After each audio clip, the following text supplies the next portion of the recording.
Ready to join BlueSky, but not sure how to open an account?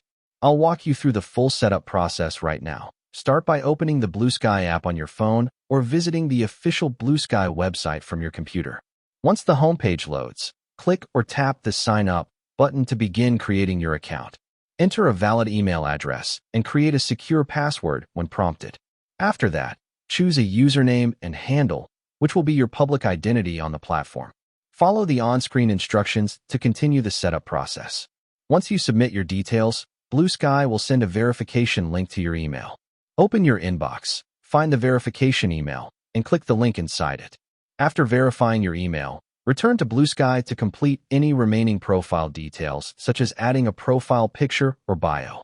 Your account will then be active and ready to use. After completing these steps, your BlueSky account will be successfully opened and ready for posting and connecting with others. Thanks for watching, and see you in my next video.